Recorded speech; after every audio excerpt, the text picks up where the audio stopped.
Turuan niyo kaming pahalagahan ang central message ng kamatayan ng Panginoon at pagliligtas sa amin.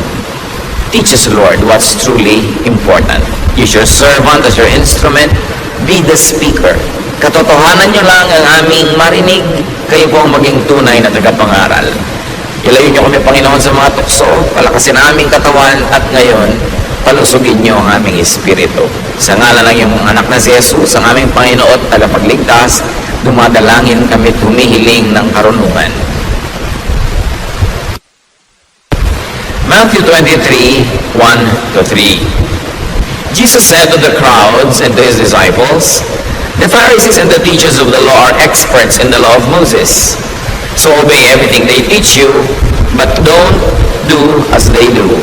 After all, they say one thing and do something else." Napakalinaw po ng mga sunod-sunod na ito na katuruan ng Panginoon. Ipinapakita niya yung mga kawalang kabuluhan ng pagsunod sa maraming mga itinuturo ng mga religious leaders nung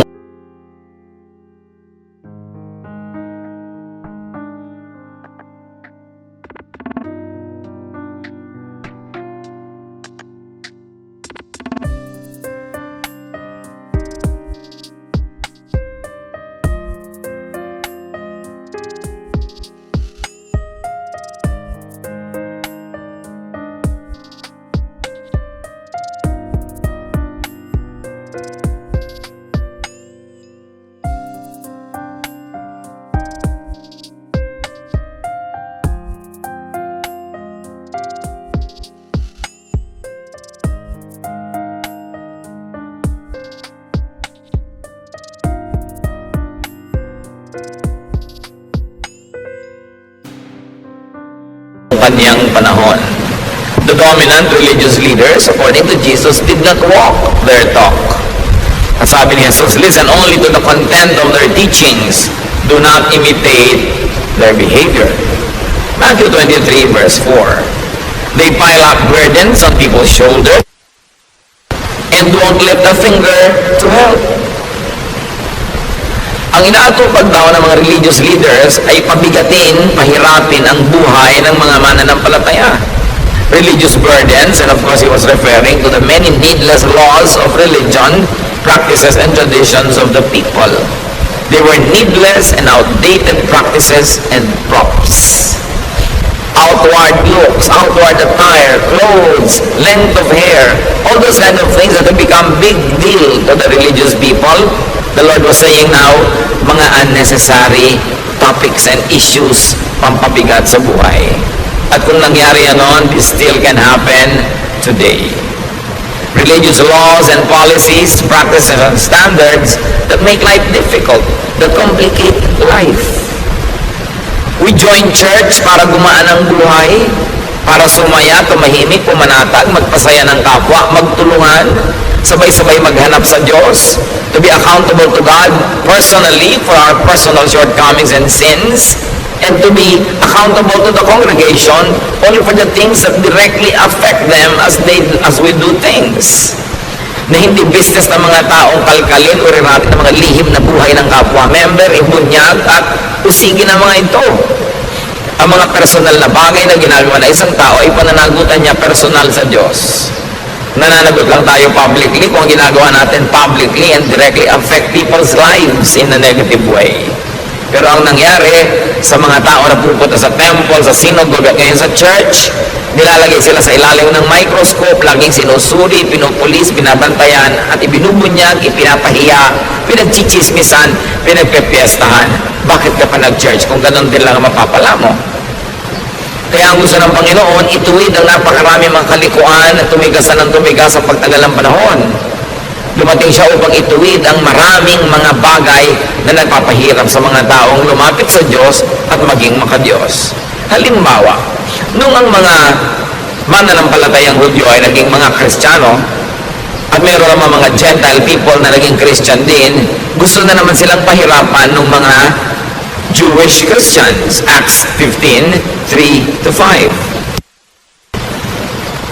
The men who were sent by the church went through Phoenicia and Samaria, telling how the Gentiles had turned to God. This news made the Lord's followers very happy.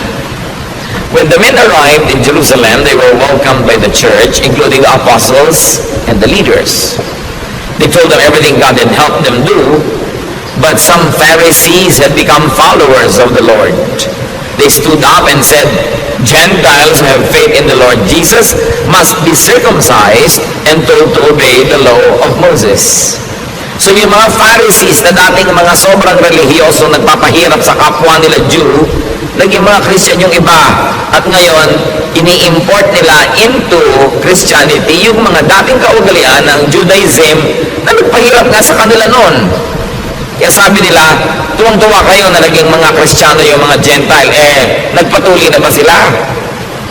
Kailangan i-circumcise sila kahit matatanda na sila kasi yan ang requirement ni Moses. There's a problem here.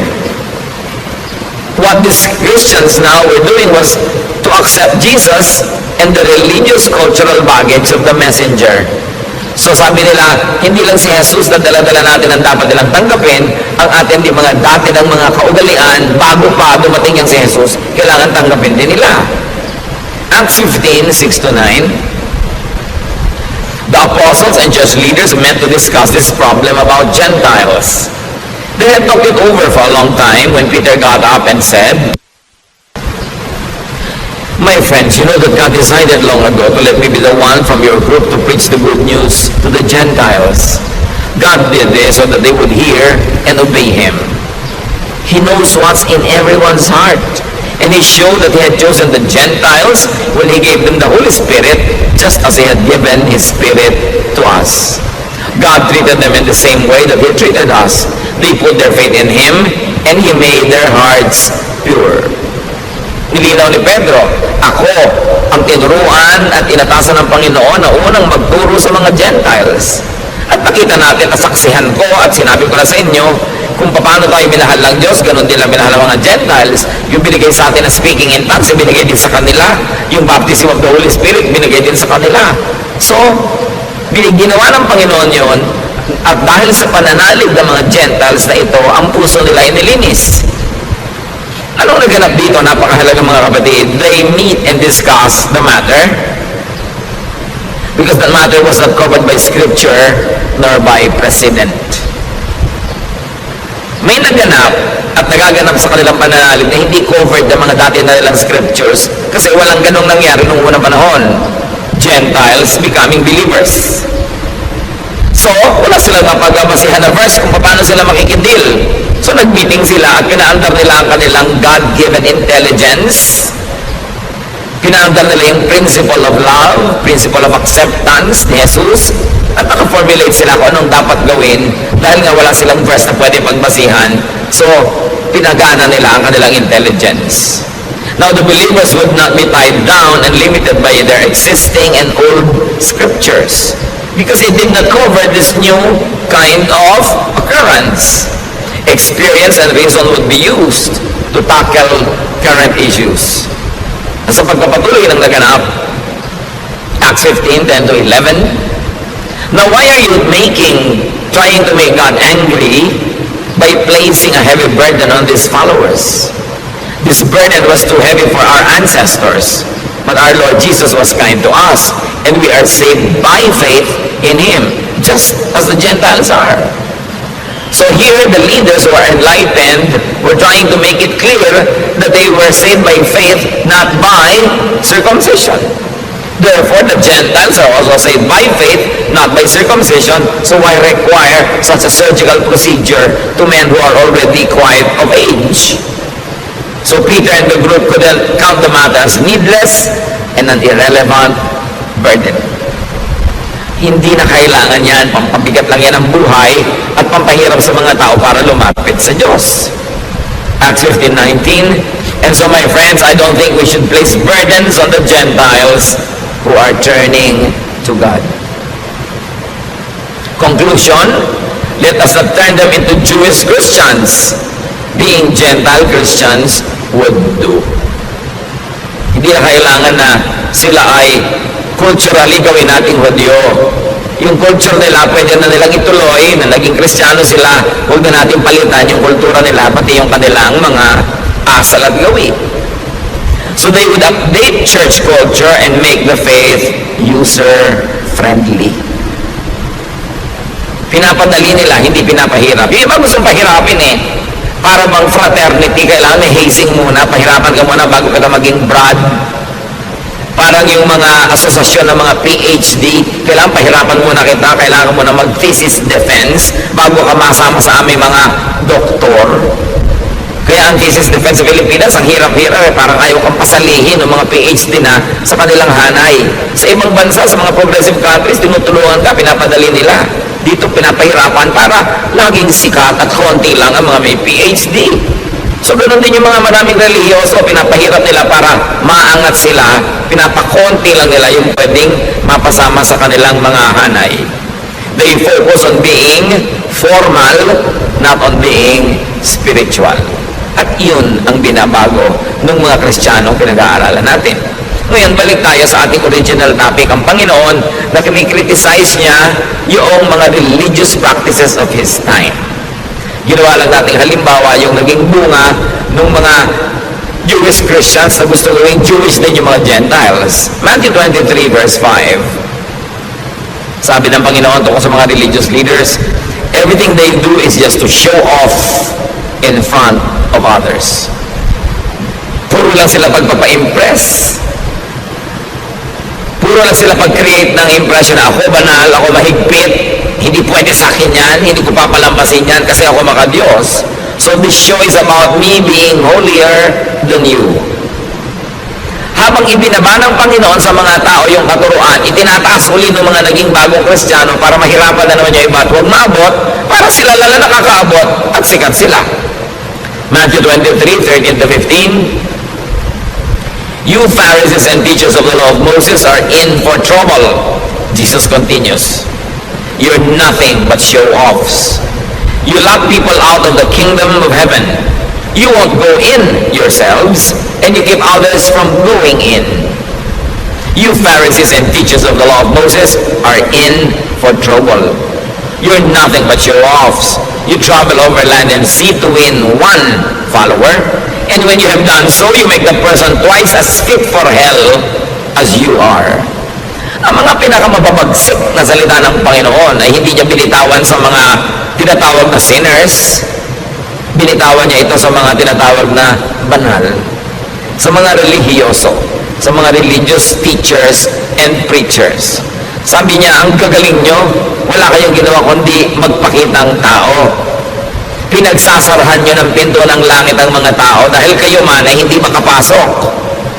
Naghihirap kayo para pumunta sa malalayong lugar para mag-convert ng mga kaluluwa.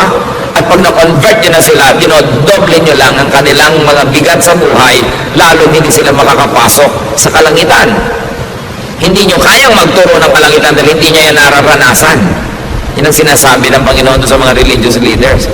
Puro kayong bawal, puro kayong mga paghuhusga, puro kayong mga pagpupwera, pagmamataas, pagmamalaki, puro mga pagpapalabas sa kayo, mga magagaling at mga matatalino at mga banal. Pero sa pagtuturo nyo sa mga tao, hinahawa nyo sila sa inyong mga ugali. Kaya sila man, tulad nyo, hindi makakapasok sa langit. Teachers could, according to Jesus, lock people out of the kingdom of heaven by showing them the wrong door, the door of ritual and other non-essentials, by making them follow invented requirements that will forever render you sinful. Hindi pwede, hindi kasya kahit kailan. Teachers could not go into heaven themselves by not following their own teachings or the truth they know. In their minds, they know the way to God, but in their practices, they don't do it. So hati sila. Iba yung iniisip, iba yung ginagawa. Iba yung public pronouncements, iba yung private life. At walang taong hati ang nakakaranas ng kalangitan o nakakapasok dito dahil ang gusto ng Diyos ikay buo. Kaya nga buong-buo tayong iniligtas buong-buong nilinis, buong-buong sinagip para buong makarating sa Diyos dahil tayo yung mga hati. Nagiging buo tayo dahil sa pananalig natin sa Panginoon, nagiging malinis, nagganap dahil sa pananalig sa Kanya, hindi dahil sa ating mga accomplishments. Teachers could keep others from going into heaven by discouraging and frustrating an honest search for it. Marami mga tao, they honestly search for God, but they get frustrated by the religious system that pretend to know and to show them the way. Kung natatandaan nyo sa Noli Me Tangere, na ang tunay na ama ni Maria Clara ay si Padre Damaso, at nung si Maria Clara ay nalito, na saktan, nawala ng gana sa buhay, sabi niya siya ay magmamongha, siya ay magmamadre, para hanapin niya ang Diyos. At sino ang kauna-unahang sumalungat at sobrang ipinagluksa yung desisyon na yon? Yung tatay niya na pare na si Padre Damaso. Sabi niya, huwag, hindi mo alam ang sinasabi mo, hindi mo alam ang susungin mo. Dahil kung merong nakakaalam kung saan patungo ang mga religious teachings, dapat religious leaders. Ang problema, maraming religious leaders, alam naman nila na yung kanilang mga ipinagtuturo ay walang kakauwian na kapayapaan, katahimikan, pero yung pa rin publicly ang pinipilit nilang ituro para magmukha silang banal. Napakahalaga na magkaroon ka ng personal search for God. And we allow people to search for God in a personal way. We don't dictate to them how to search for God. We only help them open the door, find the way, give them the options, teach them, inform them about the Word of God, and then let them seek God. At kung ang mga tao ay nagkakamali, nagkakasala sa Diyos, it's a personal matter between God and the person. It's not for the congregation to feast on and to judge on. Kasi marami mga churches, naging parang mga Korte Suprema, naging parang mga hukuman, ginajudge ang bawat isa. Walang ganun itinuro ang Panginoon, inimbento lang yun ng relihiyon. Ginagawa na yun nung araw na ang Panginoong Jesus ay nagtuturo at yun ang kanyang sinalungat. Tapos ipinagpatuloy pa ng mga Kristiyano later on yung ganong tradisyon na nililitis ang kapwa, hinuhusgahan. Kaya tuloy ang mga tao na pipilitan maging hipokrita at hipokrita, itinatago ang mga problema nila sa buhay sa takot na sila ilitisin ng simbahan. Maraming nilitis ang simbahan sa panahon, sa history.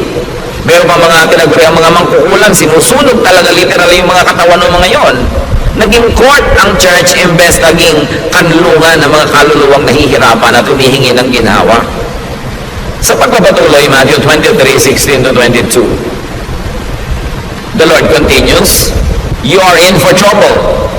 You are supposed to lead others, but you are blind. You teach that it doesn't matter if a person swears by the temple, but you say that it does matter if someone swears by the gold in the temple. You blind fools! Which is greater, the gold or the temple that makes the gold sacred? May mga particular practices nung panahon na yun na tinuligsa ang Panginoon. Yung sobrang pagiging mahilig ng mga religious leaders sa pera. Love for money, power, and honor, misguided zealousness could blind religious teachers. Kaya ito ay tinuligsa ng Panginoon na huwag mong kikilingin yung tao dahil mas mayaman, dahil mas malaki yung donation. At yung mga religious leaders, huwag mag-agawan, magbangayan, agawan mga member mayaman, ng mga donor. Nung pa man, kinikriticize sa'yo ng Panginoon. Kaya hanggang ngayon, challenge pa yan sa maraming mananampalataya. Matthew 23:23-24. You Pharisees and teachers are show-offs, and you're in for trouble. You give a tenth of the spices from your garden, such as mint, dill, and cumin. Yet, you neglect the more important matters of the law, such as justice, mercy, and faithfulness. These are the important things you should have done, though you should have not left the others undone either. You blind leaders, you strain out a small fly, but swallow a camel. So, puro kayo pakitang tao. Sa mga nakikita ng tao na susukat, kahit na sa mga tithes and offerings, ang faithful nyo, at sabi nila, dapat naman. Pero hindi lang yan ang mahalaga. Mahalaga yung katarungan, habag, pagiging matapat. Sabi, napaka mga bulag ninyo. Hindi nyo malulon ang kaprasong insekto, pero buong-buo nyong nilulunok ang mga kamelyo. Ibig sabihin, mga maliliit na mga kasalanan ng kapwa, minamalaki nyo, maliit na mga pagkukulang, kala mo kung ano na. Pero yung mas malalaki mga kasalanan, hindi nyo napapansin. Yung mga kasalanan ng yabang, judgmentalism, self-righteousness, pride, misguiding people, selfishness. You don't notice that. Wala kayong napapansin kundi yung babaeng adulterous. wala kayong napapansin kundi yung mga taong kung nagko-commit ng mga sexual sin na parang sexual sin na lang ang kasalanan sa buong lupa at sa buong buhay. Ang dami pang iba. Pero ang pinanggigigilan nyo, yan lang. Sabing ganon.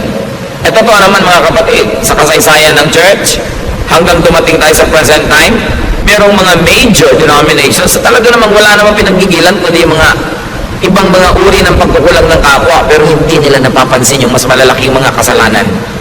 Yung panghihiya, yung pananakit ng kalooban, yung paglalayo ng loob ng mga tao sa Diyos dahil sobrang nila pinoformalize ang mga bagay. Sabi ni Lord, maliit na insekto, hindi nyo malulun. Pero yung mga lalaking mga kamelyo, buong buo nyo nalulunok. Sabi, you hypocrites, you are in for trouble.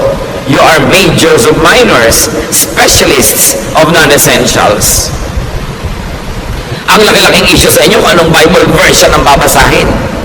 May version pangkay sa isang tama at lahat na ibang version hindi na. Saka naman nakakita ng ganon. E paano bago na-imprenta yung version na yan? Wala palang totoong Word of God. Sobra kayo nagmamalaki ng mga issue. Pinapalaki nyo ang loob, pinapayabang nyo ang mga member na tayo ang tama, wala nang iba. Ang version na binabasa natin ang tama, yung kanila wrong. Tayo lang ang saved, sila hindi. Tayo lang ang papakasalan ni Kristo, sila audience. Sabi, binubulag nyo ang mga tao para maging mayabang na member ng inyong kongregasyon. Na kami lang ang tama. Ang tingin tuloy sa iba, demonic. Ang tingin sa iba, mali. Nagiging pala, hiwalay tuloy at mga separatist. Flunkers in major subjects like justice, mercy, and faithfulness. Pero ang gagaling magtalumpati, buhay na buhay pa hanggang ngayon ang mga tinutuligsa ng Panginoon noon. Dapat natin ibukas ang ating mata't isip at makita natin kung ito ay umiiral at nagaganap sa iba't ibang lugar at huwag tayong makisangkot, makisali at tulungan sa ganito mga tao na pahabain ang problema na noong pa man nilulutas na ng Panginoon. Self-righteousness, religious separatism, judgmentalism, pagbungkal at pag-ungkat sa mga lihim na buhay ng mga tao. Tulad ng babae who was caught in adultery. Alam naman she was committing adultery in the streets. She probably was doing it in her own home, in her own house. And then people entered that house and dragged her out. Nung dinala sa Panginoon, gusto nilang batuhin. Hindi naman ipinabato ng Panginoon. Sabi lang niya, o sige, yun na lang perfect sa inyo, yung walang kasalanan, magsimula nang bumato. Although it was required by the law of Moses to kill that woman by stoning her.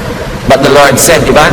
Sabi ni Lord, I am the light of the world. Kaya ako dumating para tapunan ng liwanag yung mga religious baggage ninyo na ginagawa kayong mga malulupit sa kapwa. Akala nyo kinakatuwa ng Diyos. Tuwang-tuwa kayo, pinagbubunyi ninyo na pagpiestahan ng mga kasalanan ng iba para yung mga kasalanan nyo ang huwag matingnan. Binovolunteer nyo na lang na lahat magtinginan sa kasalanan ng iba. Sabi, hindi ganyan. And so nobody dared to stone that woman because nobody was qualified. Alam nyo ang ginawa ni Lord na qualification to judge? Perfection. Sabi niya, o sige, sabi pala ng law of Moses, babatuhin ang babaeng makasalanan. Batuhin na, mauna na lang yung walang kasalanan. Wala naman nangahas because nobody was perfect. Mga kapatid, kung hindi kayo perfect, stop judging others. Kahit sa congregation, yung mga kasalanan lang ng church, brothers and sisters natin na kailangang i-deal, yung kasalanan that directly and effectively and practically affect us. Halimbawa, treasurer ng church, tinakbo niya yung fund. Affected tayo lahat. Dapat talaga i-deal yun. Pero anong pakialam niyo kung sinong ka-date niya kahapon? That's between her and God. No? Anong pakialam niyo kung anong nakaraan niya? That's already charged to the cross. Anong pakialam natin sa private lives sa mga tao hanggat hindi tayo directly affected in a practical way? Yan ay tinuturo ng Panginoon. Anong pakialam niyo dito sa babaeng ito? It's between her and God. Dahil kung talagang gusto ng Lord na papatayin yung babaeng yon at sundin yung batas ni Moses, ba't di niya pinabato? At kung babatuhin din lang pala yung babae, ba't pa dumating ang Panginoon sa mundo para tayo iligtas? Para tayo patawarin at linisin? Hindi lang tayo inililigtas sa impyerno at sa mga impakto. Inililigtas din tayo sa mga relihiyosong sobrang makialam sa buhay ng kapwa na gusto nilang parusahan yung mga taong gumagawa ng mga private sins. Kung gusto mo maging banal, magpakabanal ka. That's good, that's best, that's commendable. Pero huwag mong sukatin yung kapwa mo sa iyong pamantayan. Huwag mong pilitin yung kapwa mo na maging kasing banal mo. Your life is your business before God. At pag tinanggal mo yun sa iyong ugali, sasaya ang church. Hindi para konsintihin natin ang isa sa mga kamalian, but you always say, God is not yet finished working on this person. Kung ang mga kasalanan niya ay napaka-private, bakit ko kakalkalin? Ang iintindihin ko yung kasalanan ko, yung kalinisan ko before God. And I will pray for the person, I will give counsel kung hinihingi niya, bibigyan ko ng payo kung hinihingi niya, bibigyan ko siya lagi ng inspirasyon, ng magandang halimbawa sa pamamagitan ng buhay ko, but I will not lecture. I will not judge. At hindi ko siya ititiwalag dahil lang kulang siya. Dahil pag lahat ng kulang tiniwalag, walang matitira. Gusto ni Lord ituwid yung religious customs ng mga tao. Na kumbaga pag religyoso ka, nakakasakal kang kasama, ang hirap-hirap mong kasama sa buhay dahil bantay ka ng bantay ng kasalanan ng iba. Lagi kang may points, may scoreboard. That's what the Lord wanted. Sabi niya, I came that you might have peace. Sabi niya, don't worry, I have overcome the world. Your sins are charged to me, and I am the judge. Don't judge each other. I will judge. Ngayon, kung kayo yung babae na nagkulang at nagkamali, hindi niyo ba ikakatuwa na ang Panginoon ang judge? Gusto niyo ba na yung mga churchmate niyo ang judge? At kung hindi niyo gusto na i-judge kayo ng churchmates, don't judge your churchmates. Let Jesus judge them. And up to now, Jesus is still Savior, not yet a judge. So bakit natin siya uunahan? Now, religious fanatics could be unjust, merciless, uncaring, and cruel because they kill the opposition or the competition. May mga congregation naman kaya mahigpit, marketing lang nila yon para i-market nila ang sarili nila, maka-Diyos, godly, mahigpit. So sabi kayo mag-member, huwag dyan sa mga maluluwag na yan, walang mangyayari sa buhay nyo. Pero subukan nyo mag-member doon, sa ganun kahihigpit, subukan nyo lang. Maglingkod kayo ng 20-30 taon. Tama ang hairstyle nyo, yung gupit nyo, yung haba. Tama ang headline na inyong damit. Tama ang lahat ng ginagawa nyo. Subukan nyo magkamali after 20 years ng paglilingkod. Sisipain nila kayo. Promise. Tatanggalin nila kayo, ititiwalag nila kayo, kakalimutan nilang kapatid nila kayo. Alam nyo, ang pinakamakalimot, mabilis makalimot ng magandang pinagsamahan, mga Kristiyanong mahihigpit. Ang tagal-tagal mong brother and sister in the Lord, subukan mong madapa, magkamali, kauna-unahan silang lalapa sa'yo. Mahirap sila mga kaibigan. Kasi, you're only a friend as far as you are holy. Pag nagkamali ka na, hindi na. Mabuti na mabuti kung kaya mo maging holy 100% of the time.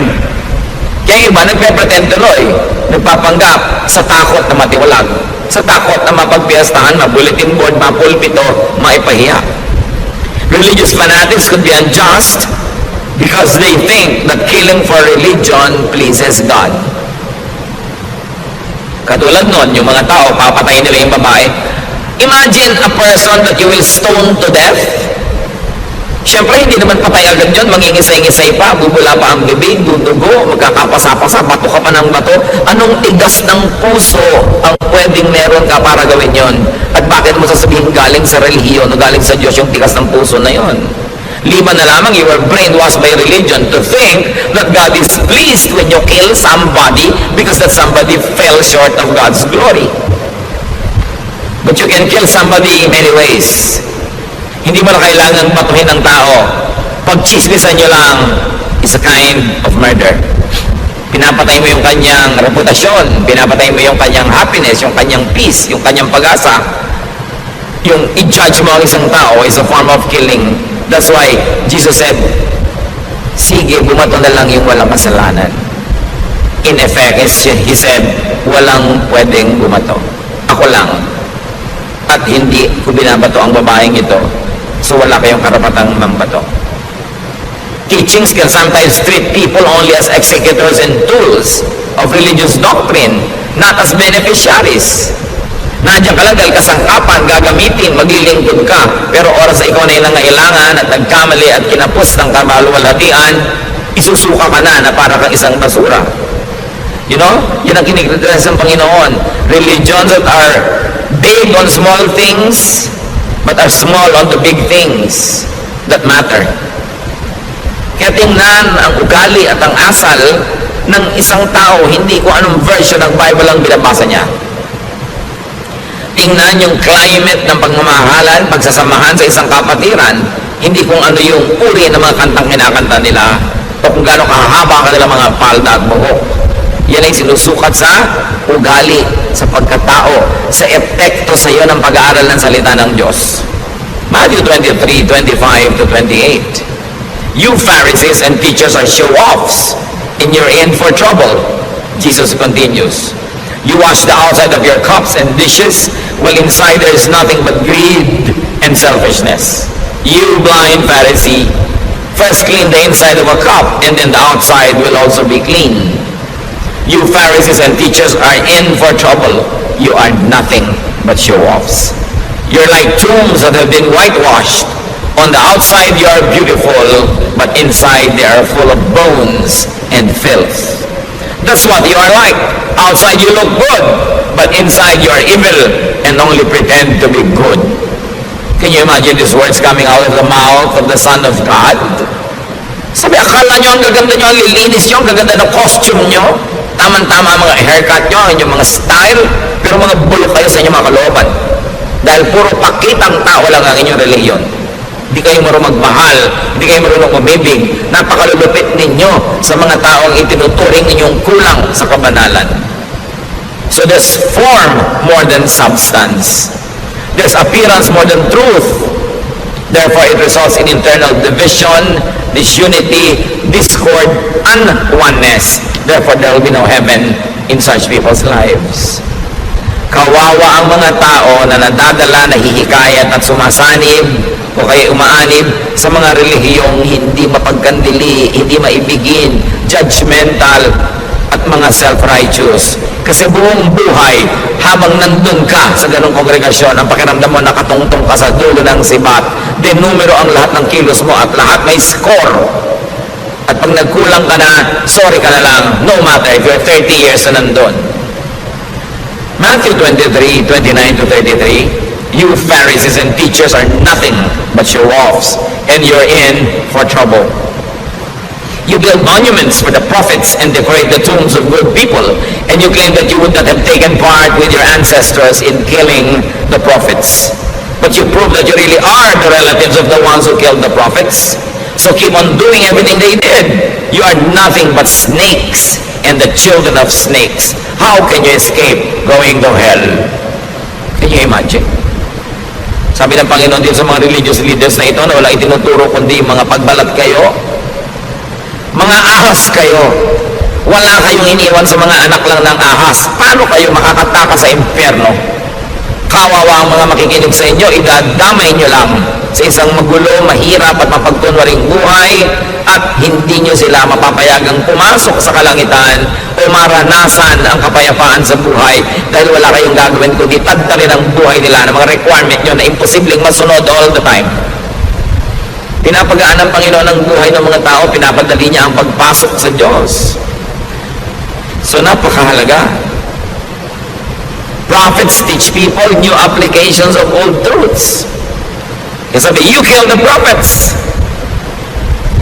Sasabihin niyo pa ngayon, kung nabuhay kayo noong unang panahon, hindi kayo sasama sa pagpatay sa mga propeta ng Israel. Pero sabi niya, sa asal niyo, halata-halata, mga apo kayo ng mga pumatay sa mga propeta. Kasi pareho kayo na ugali. Alam niyo po, napakaraming propeta sa Israel, pinatay ng mga Israelites sa isang malagim na mga paraan. Sari-saring mga pahirap ang inabot ng mga propeta. Akala nyo ba laging ikinalang ang mga propeta? Pinapatay ng taong bayan sa pangunguna ng religious leaders. Why? Because prophets teach the people new applications of old truths. Pinapalaki ng mga propeta ang pananaw ng mga tao paano maiintindihan yung original na mga itinuro ng Diyos na freeze na, naging fossil na, hindi na bagay sa panahon. So binibigyan ng mga propeta ng mga bagong reading, mga bagong interpretation para ang tao lumaya, hindi para ikulong ang tao, para padaliin ang buhay, hindi para pahirapin, at natetreten yung mga religious leaders dahil yung mga prophet, makapakinggan ng mga tao, bumaba ang kita ng templo, bumaba ang kita ng mga synagogues, kaya pinapatay nila yung mga prophets, because prophets bring new revelations. And prophets are not known for being conservative. Ang mga conservative, yung mga Pharisees, walang papalitan sa ating mga pamamaraan, walang papalitan sa mga nakaugalian natin, walang iibahin. Sila yung conservative, they like to conserve the system. Why? Because they benefit from it. Walang iibahin. Baka pag naiba pa yung timpla, mawala pa yung aming pagiging bida, kami ang may control, kami ang lahat ng pinagsasanggunian, kami ang merong say sa lahat ng bagay, baka maiba pa.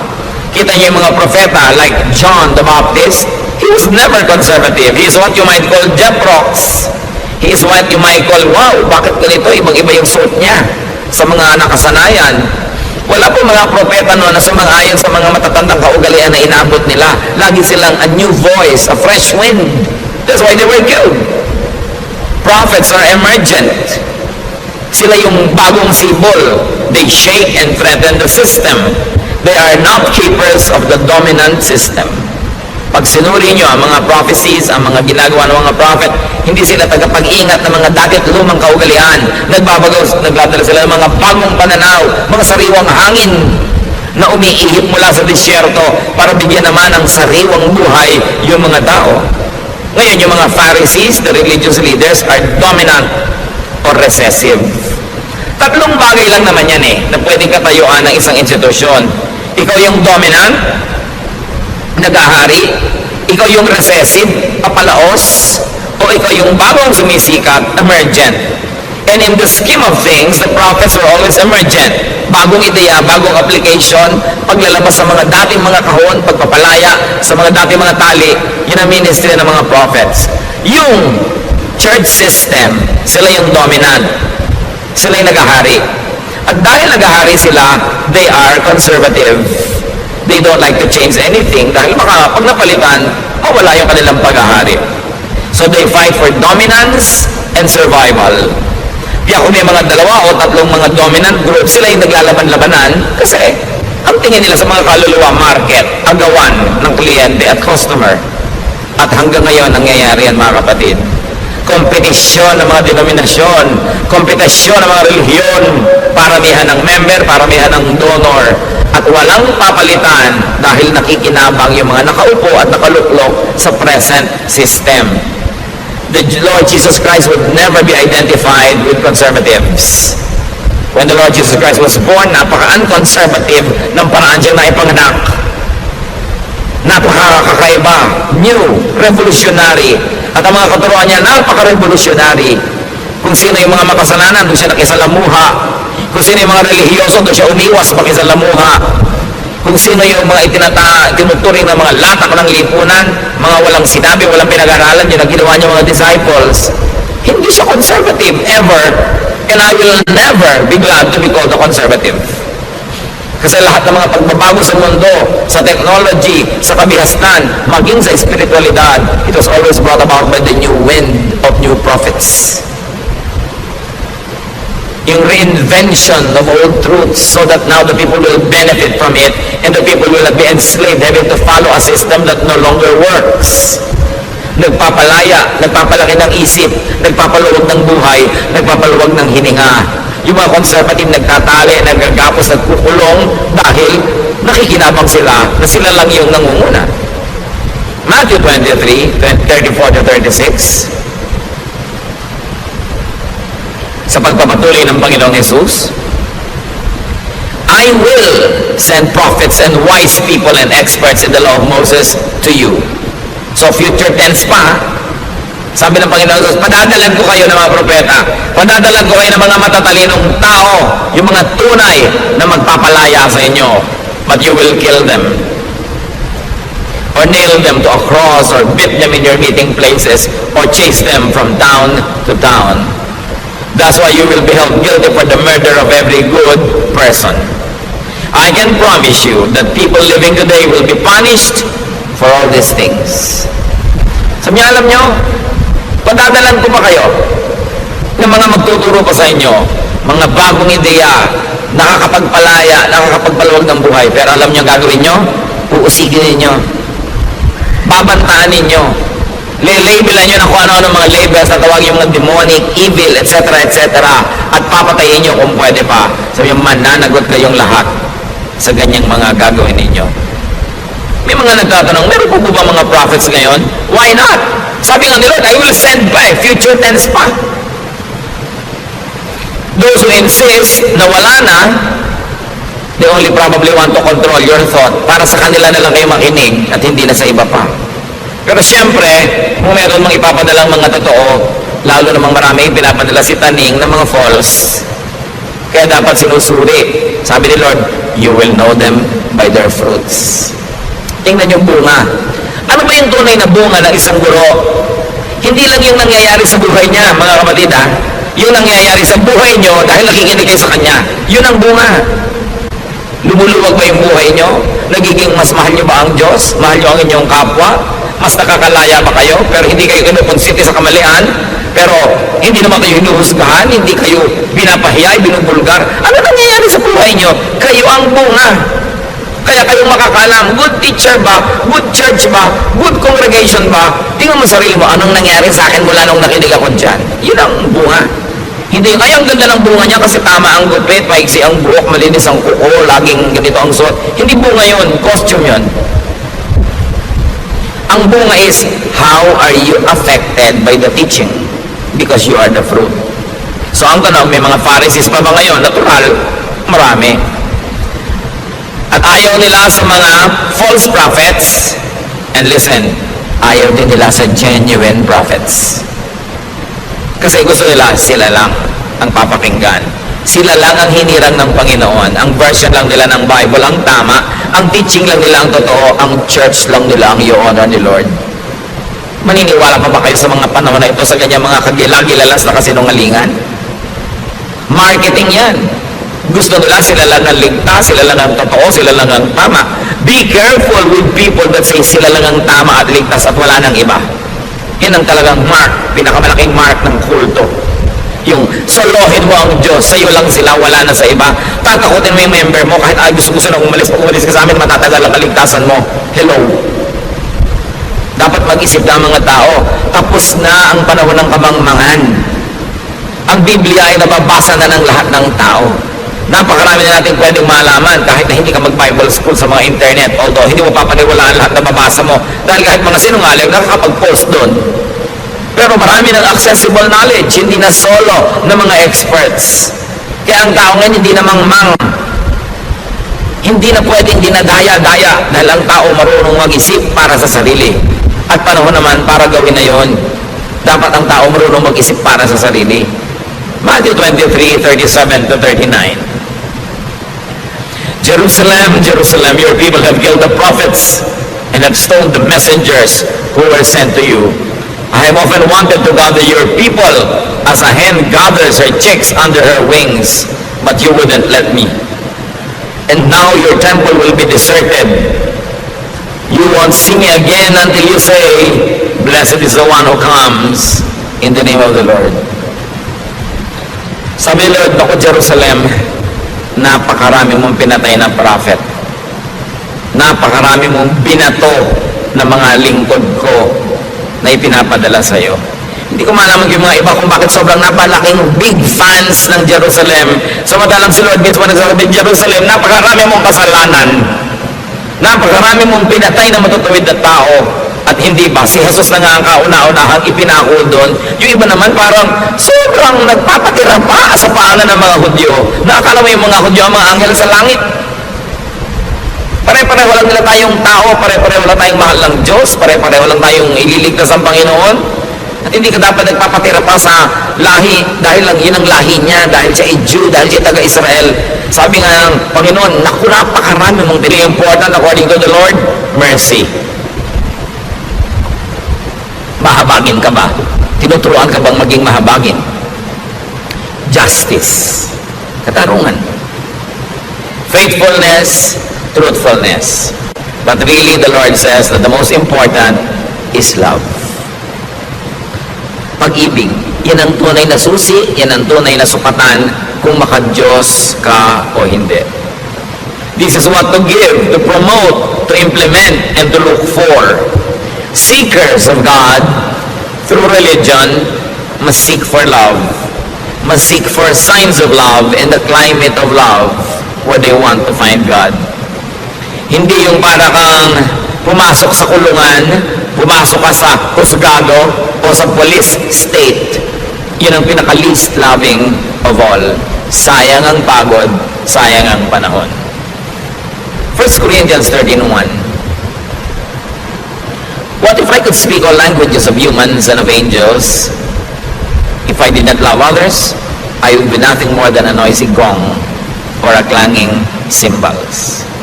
Sabi, ano ngayon, kung marunong ako mag-speaking in tongues na minamalaki nung araw sa Corinthians yan, sabi ko, hindi ako maibigin, baliwala yan. Para lang akong ingay na walang katuturan.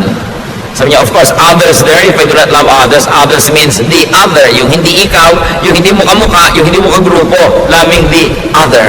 Love others. Without love, religious eloquence is meaningless. 1 Corinthians 13:2. What if I could prophesy and understand all secrets and all knowledge? And what if I had faith that moved mountains? I would be nothing unless I loved others. So all the seminary education, all the PhDs, all the experience in ministry without love, prophecy, knowledge, and faith are meaningless. Love pa rin. Hindi nyo hinahanap yung strict church ba ito? Doctrinal ba ito? Ang hahanapin nyo, loving church ba? At ang dadalhin nyo sa church, love din. Kung gusto nyo maging loving yung climate, love ang dadalhin ninyo. Hindi yung mga kabaligtaran nito. We all contribute in creating a climate in the fellowship. 1 Corinthians 13:3. What if I gave away all that I owned and let myself be burned alive? I would gain nothing unless I loved others. Yung mga unloving churches, minamaliit, nililibak nila yung word na love. Pag sa kanila yung love, hippie yan, drugista yan, yung mga ano yan, mga wala yan, mga pasaway yan. Sa kanila gano'n na ibig sabihin ng love eh. Minamaliit nila yung word na love. Akala nila yung love, yung pagiging careless, pagiging bangag, pagiging lasing. In-associate nila sa mga make love, not war, noong mga 1969, 1970. Iniiba nila para lang bulagin yung mga tao about the meaning of love.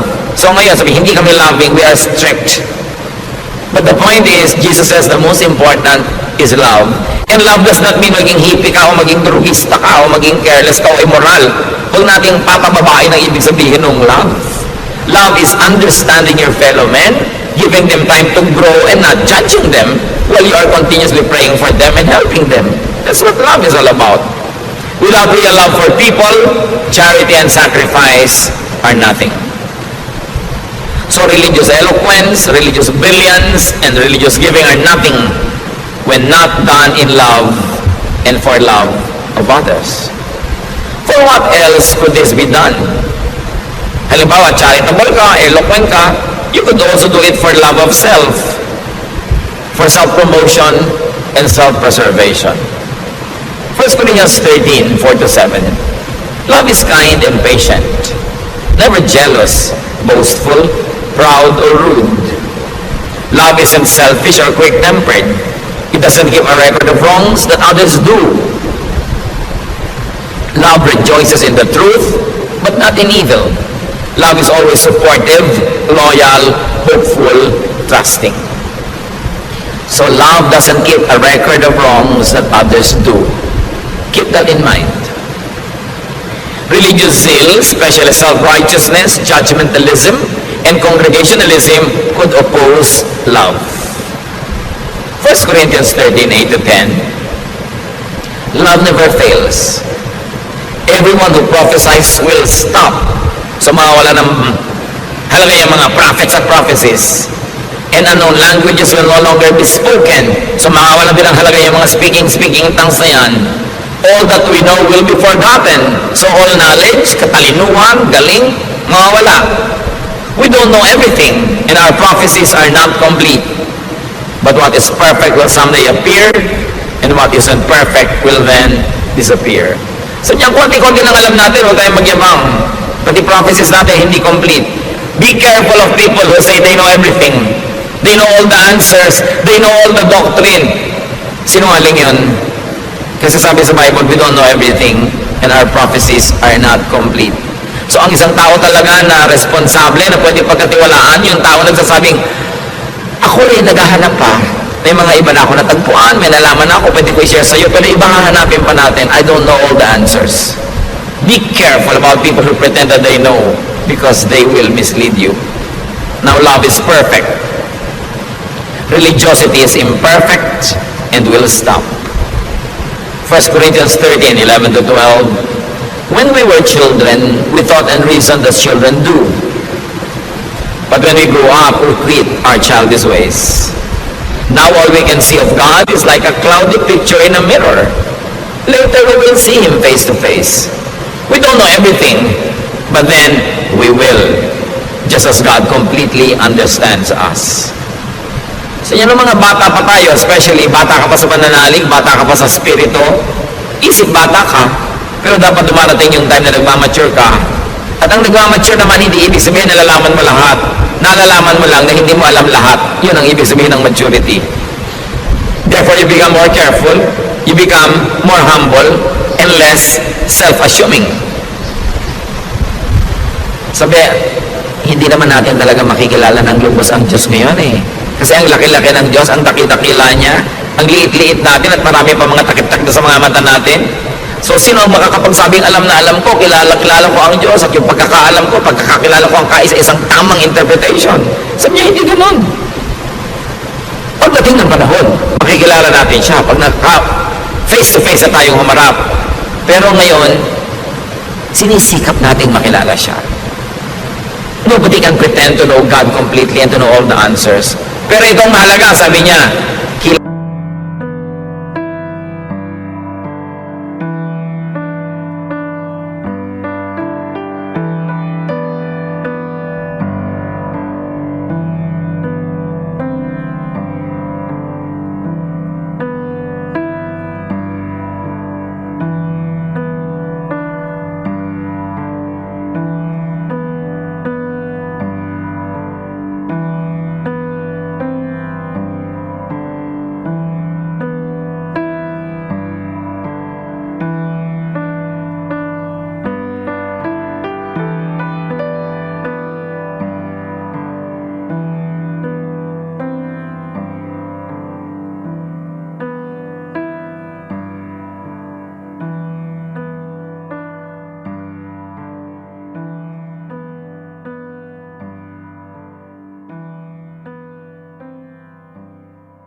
truth will reveal the inanities of many things people used to consider all important.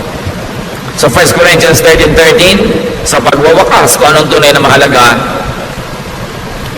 for now there are faith, hope, and love. But of these three, the greatest is love. Religion teaches faith, but it will become irrelevant when everything is revealed. Religion teaches hope and expectations, but they will become irrelevant, they will be moot and academic when we are together with the Lord in eternity. Religion teaches love, which is the greatest, because it will be forever. Yun ang patuloy at in fact, yun ang lalo pang lalago pagka humarap na tayo sa Panginoon at magkakasama na tayo sa kabilang buhay. Why is it the greatest? Because God is love. If you're going to be known for anything, be known for godly love. And if you're going to look for anything important in a fellowship, in a group, look for love. In your family, in your circle of friends, promote love. Be part of those people that make love alive and make life a little bit more loving. Bring religiosity and spirituality to the next level. And that is love. Alam nyo na yung Bible, matagal na, alam nyo na yung mga doctrine, ito na lang, loving ba tayo? At kung loving tayo, salamat sa Diyos, pero let's keep on loving more because God is love. Ama namin, salamat. Salamat na lang dahil ganun kayo, ganun dapat yung church. So kaming mga laging nagkukulang, kaming mga hindi perfect, kaming may mga kapintasan, merong pwedeng silungan, puntahan. At pwede kami umasa na kami kakalingain, mamahalin, iibigin, bagamat hindi ko konsentihin.